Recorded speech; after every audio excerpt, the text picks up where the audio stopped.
Pedro Crespí Martorell estudió en la Academia General del Aire de San Javier y se diplomó en Telecomunicaciones y Electrónica, especializado en radar.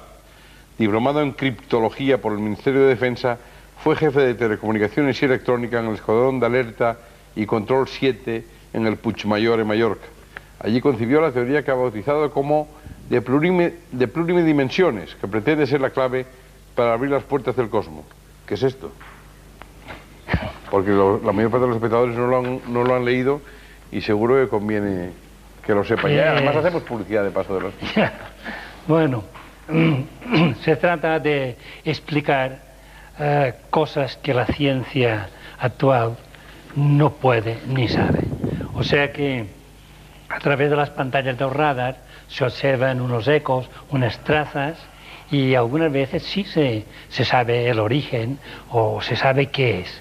Pero hay otras que no, porque son de naturaleza inteligente, se mueven con unos parámetros de altura, velocidad y rumbo de una manera constante, y entonces hemos de dar una explicación a estas velocidades que el hombre no puede llegar.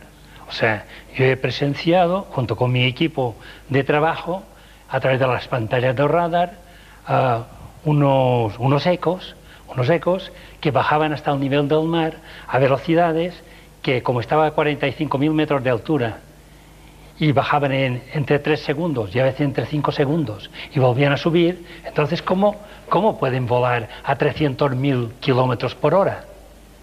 No es mucho en el espacio, porque hablamos de velocidad de... la luz. La de la luz es por segundo. Ah, por hora, perdón. Por hora. Sí, perdón. Entonces, a un color medio... ¿No puede ser una señal, simplemente? No, porque creíamos, en tierra veíamos un punto luminoso que nos advirtió un avión. Y entonces a mí se me ocurrió ir a las pantallas a ver qué era. Y entonces no era un punto, eran 4. Iban en una perfecta formación tipo militar, en forma de rombo. Y bajaban y subían a unas velocidades increíbles. Pero aparte de ello, hemos visto cruzar la pantalla de 200 en 200 millas, pero es que a velocidades que una piedra incluso se incendiaría o se desintegraría, pero no esa navegación que está por encima de lo que la física tradicional nos puede explicar.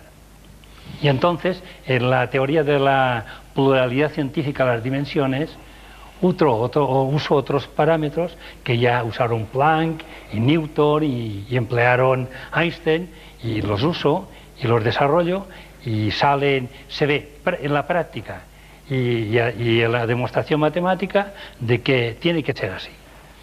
Yo, por mi parte, debo decir que las observaciones en radar todas quedan grabadas, o sea, pueden ser reproducidas en unas grandes cintas de vídeo, y actualmente toda la cadena de radar que cubre el espacio aéreo español está conectado entre sí, o sea, hay un gran cerebro en Torrejón de Ardoz, y cualquier eco o traza que vea que no esté identificado descubre los últimos 30 minutos, pero en un segundo, y le hace recorrido en pantalla.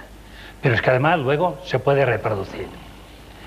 Hay veces que se producen fenómenos atmosféricos, el aire está ionizado, hay una mala transmisión, y entonces se produce un fading o como se llame, pero hay otra y se descubre la causa.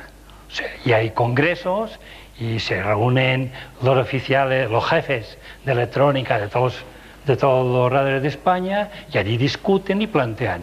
Y se descubre, y se descubre, y se han descubierto muchos, desde los ovnis del Sáhara, de cuando la Mancha Verde, que resultaron ser los camiones de la Mancha Verde, y no eran, que se escondían y salían detrás de las dunas, y otros casos que no, que aparecen unos ecos que se están moviendo estas trazas a una velocidad constante, a un rumbo constante, a una altura bien definida, y sobre todo a unas velocidades, pero es que se le escapa a la física y al hombre y a todo el mundo para poderlo entender.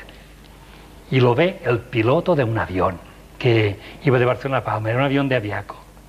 Lo ven unos espectadores que estaban tomando el sol en un momento de descanso con mi equipo de trabajo. Y luego se nos ocurre ir a las pantallas y también lo vemos. O sea que allí no es que esté sugestionada a la persona viendo imágenes que no existen. Sino que está ahí registrado. Sí, o sea, queda grabado. Permítame hacerle una pregunta que a lo mejor va a decir usted no tiene nada que ver, pero para entrar en una cuestión que ha entrado mucho en las novelas de ciencia ficción, pero que puede tener algo que ver con eso. Por ejemplo, el famoso Triángulo de las Bermudas. ¿Ese es cierto desde el punto de vista de que ocurren cosas que no se sabe lo que son o no es cierto? ¿O no está? Sí. O sea, no, hay sitios que se sabe perfectamente que el aire está ionizado. Y entonces se produce un fenómeno muy extraño, fading, que dices, ¿cómo es posible que el alcance en altura del radar, que sea fidedigno, son 50.000 metros de altura? Y en alcance 400 kilómetros. ¿Cómo es posible que se inviertan los alcances y cómo es posible? Y es que el aire está ionizado. Yo recuerdo en cierta ocasión que nos llamaron a unos jefes de radares en Alcoy, en la Sierra Aitana, y porque aparecían unos ecos en el mar a determinadas horas y a unas ciertas velocidades.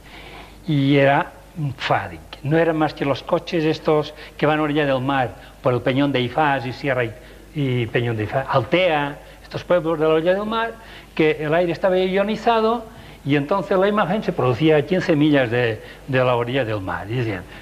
Y luego descubrimos que de noche circulaban menos coches y había menos ecos, y de día era una caravana y se sabía la velocidad y se descubre todo. Así que